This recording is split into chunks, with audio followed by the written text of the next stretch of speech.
মদিনায় নতুন একজন মানুষ এসে বসতি গড়েছেন।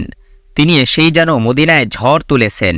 এ ঝড়ে আকাশ প্রকম্পিত হয় না, বরং মানুষের অন্তরে আলোড়ন সৃষ্টি হয়, সব ভেঙে চুরে নতুনভাবে গড়ে তোলে। আর তিনি হলেন মুসাব ইবনে উমাইর রাদিয়াল্লাহু আনহু, রাসূল সাল্লাল্লাহু আলাইহি ওয়াসাল্লামের মদিনায় প্রেরিত প্রথম প্রতিনিধি, ঠিক যেন রসুলেরই প্রতিচ্ছবি। তার অভিজাত্য, চরিত্র ও কথোপকথন এবং অপার্থিব আচার আচরণে মুগ্ধ হয় না এমন মানুষ বিরল। মানুষ তাকে আশ্চর্য প্রদীপ মনে করে, কাছে এলে আর দূরে সরে যেতে পারে না। তিনি যাই বলেন তাই মন্ত্রমুগ্ধের মতো শুনতে থাকে। এতে তারা শত বছরের পুরনো অন্ধবিশ্বাস ও লৌকিকতা বিসর্জন দিতেও দ্বিধা করছে না। তারা দলে দলে ইসলামে প্রবেশ করছে। মুসাব ইবনে উমাইর রাদিয়াল্লাহু আনহু একমাত্র সাহাবী যিনি ইসলামী রাষ্ট্রের ভিত গড়তে একাই লড়েছেন, জীবন বাজি রেখেছেন এবং আল্লাহর সাহায্যে তার মিশন সম্পন্ন করেছেন। তখন মদিনার পরিবেশ পরিস্থিতি ছিল বেশ জটিল। খ্রিস্টান, ইহুদি আর পৌত্তলিকতায় বিশ্বাসী গোত্ররা পাশাপাশি অবস্থান করত। এই অবস্থান সহজ ছিল না। প্রায় গোত্রে গোত্রে মারামারি লেগে যেত, তুচ্ছ বিষয় নিয়েই খুনোখুনি হতো, আর তা থামতও না। একবার কেউ শত্রু হয়ে গেলে বংশ পরম্পরায় এই শত্রুতা চলতে থাকত। তবে সবচেয়ে খারাপ ছিল ইহুদিরা। সর্বশেষ নবীর আগমনের নিশ্চিত তথ্য জানার পরেও অবিশ্বাস আর শত্রুতা ছিল তাদের স্বভাবজাত। এই কঠিন পরিস্থিতিতেই মুসাব রাদিয়াল্লাহু আনহু দাওয়াতের কাজ শুরু করেন। তখনকার সময় আউস ও খাজরাজ নামে দুটি প্রসিদ্ধ গোত্র ছিল মদিনায়। জাহিলি যুগে প্রসিদ্ধ হওয়া মানেই যুদ্ধ বিগ্রহের কঠিন জীবন। এই দুটি গোত্রও তা থেকে ব্যতিক্রম ছিল না। পরস্পর শত্রুতা ও লড়াইয়ের জন্য এরা মদিনায় ব্যাপক পরিচিতি লাভ করে। এদের নেতারাও আজন্ম যোদ্ধা। এরকম দুজন নেতা ছিলেন সাদ এবং উসাইদ রাদিয়াল্লাহু আনহুমা। তারা ছিলেন আউস গোত্রের। মদিনায় ইসলামের দাওয়াতি কার্যক্রমের পরিধি বাড়ছে। মুসাব বনি জাফর গোত্রে এসে মানুষকে কোরআনের তালিম দিতেন। একদিন আসাদ নামের এক লোক এসে মুসাবকে নিয়ে পার্শ্ববর্তী এলাকায় দাওয়াতি কাজের উদ্দেশ্যে বের হলেন। এই এলাকা ছিল বনি আব্দুল আশহার গোত্রের বসতি।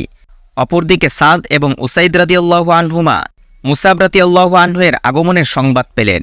এই সংবাদ পাওয়ার পর তারা ভীষণ ক্ষেপে গেলেন। এর আগেও তারা মুসাবের সংবাদ পেয়েছিলেন, তিনি এসে এদেশে নতুন ধর্ম প্রচার করছে। এটা তাদের সহ্য হচ্ছে না। এখন একদম নাকের ডগায় চলে এসেছে। এর একটা বিহিত করা দরকার। এই দুজনের মধ্যে সাদ রাদিয়াল্লাহু আনহুরই রাগটা বেশি ছিল। তিনি নিজেই মুসাবকে শায়েস্তা করতে যেতে চাইলেন। তবে মুশকিল হচ্ছে, মুসাদের সঙ্গে আসাদ ইবনে জুররা নামের যে লোকটি ছিল সে হলো সাদ রাদিয়াল্লাহু আনহুর খালাতো ভাই। এজন্য তিনি উসাইদকে বললেন, তুমি এখনই এই দুজন লোকের কাছে যাও। তারা আমাদের দুর্বল লোকদের বোকা বানাতে আমাদের বাড়ির উপর চড়াও হয়েছে। তাদের তাড়িয়ে দাও, এই পথ মারাতে নিষেধ করো।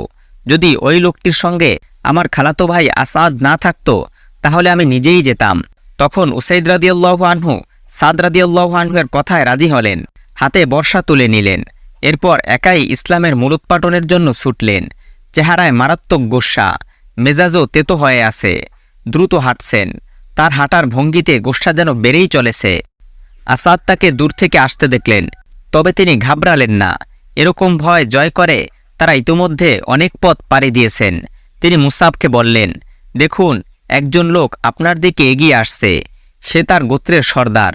আপনি তাকে মুসলিম বানিয়ে দিন। উসাইদ শুরু থেকেই উত্তেজিত।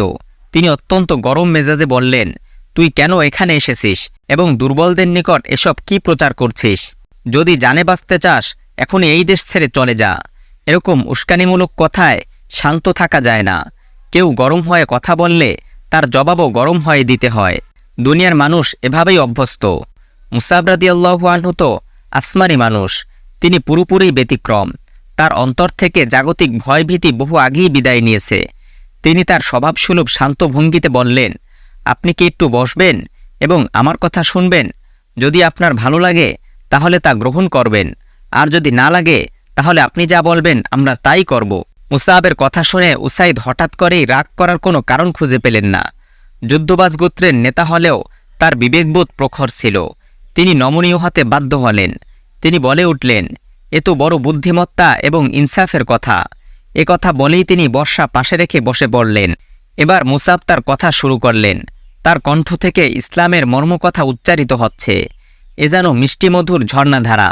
উসাইদ দারুণভাবে মুগ্ধ হচ্ছেন। নিজের ভিতরে আবেগ যেন উতলে উঠছে। সেটিকে নিয়ন্ত্রণ করাই তার জন্য মুশকিল হয়ে উঠেছে।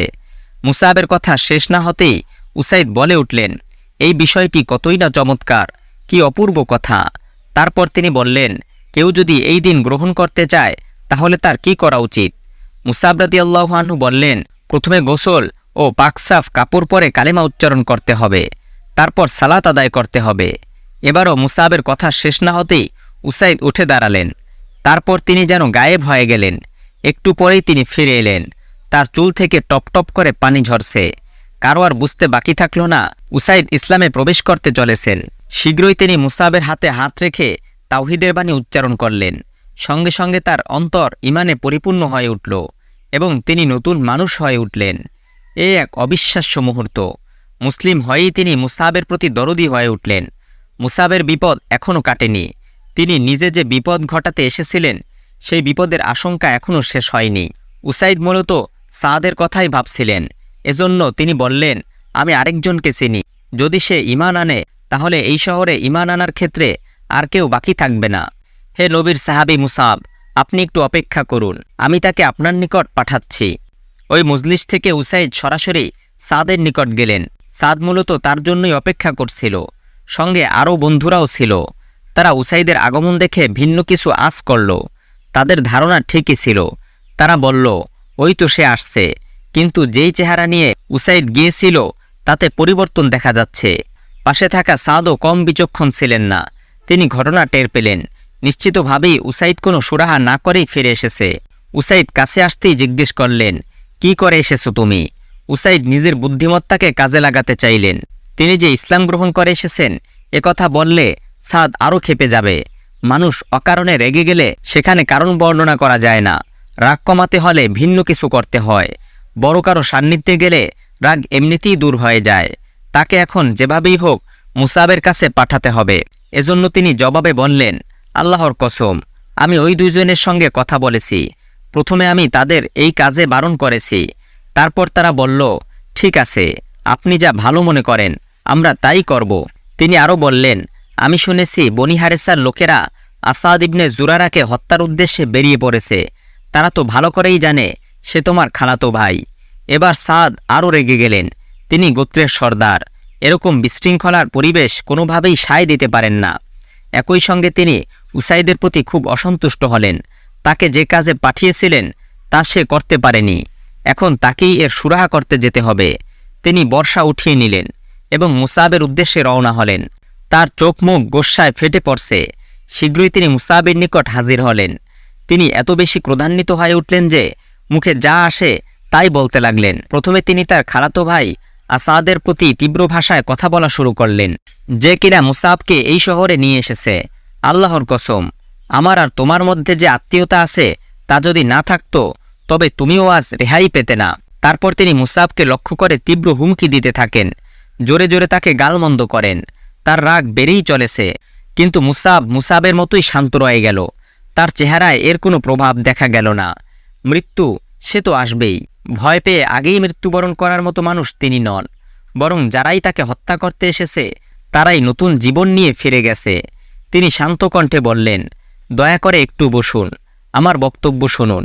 আপনার যদি ভালো লাগে তবে গ্রহণ করবেন, আর যদি ভালো না লাগে আপনার যা ইচ্ছা তাই করবেন। হঠাৎ করেই পরিবেশ ভিন্ন মোড় নিতে শুরু করেছে। বিষয়টি এখন সাদের ইচ্ছাধীন। তাকে কোনো কাজে বাধ্য করার লোক এই পৃথিবীতে নেই। সুতরাং কিছু কথা শুনলে সমস্যা কি? তিনি বললেন, হ্যাঁ, তুমি ন্যায্য কথা বলেছ। উসাইদের মতো তিনিও তার বর্শা পাশে রেখে বসে পড়লেন এবং মুসাবের কথা শুনতে লাগলেন। বিসমিল্লাহির রহমানির রহিম বলে মুসাব কথা শুরু করতেই সাদ হকচকিয়ে গেলেন। তার চেহারায় আলোর দুটি ছড়িয়ে পড়ল। মুসাব যা বলতে চেয়েছিলেন তা শেষ করার আগেই তিনিও উসাইদের মতো বলে উঠলেন, কেউ যদি এই দিন গ্রহণ করতে চায় তাহলে তার কি করা উচিত? মুসাব রাদিয়াল্লাহু আনহু উসাইদকে যা বলেছিলেন তাকেও একই কথা বললেন। এই দিনের সব কিছুই পরিষ্কার এবং বাস্তব সত্য। যে কেউ তা গ্রহণ করবে সেই সত্যিকার অর্থে বুদ্ধিমান। এর বিরুদ্ধাচারণ করার কোনো সুযোগ নেই।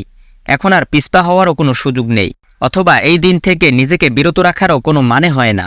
মুসাবের সান্নিধ্যে এসে সাদও একই দায়িত্ব পালনে সেই অলৌকিক চাবির সন্ধান পেয়েছেন, যা দিয়ে তিনি তার গোত্রের অন্তরসমূহের বাঁধন খুলতে ব্যাকুল হয়ে গেলেন।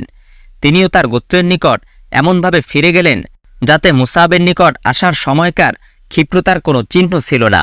প্রিয় সুধী, একজন মুসলিমের জীবন এমন হওয়া উচিত যেন তাকে হত্যা করতে আসা শত্রুও তার সান্নিধ্য থেকে কিছু হলে উপকৃত হতে পারে এবং ফিরে যাওয়ার আগে সে যেন ভিন্ন মানুষে পরিণত হয়। আল্লাহ তাআলা আমাদের সকলকে দ্বীনের সহিহ বুঝ দান করুন। আজ এ পর্যন্তই।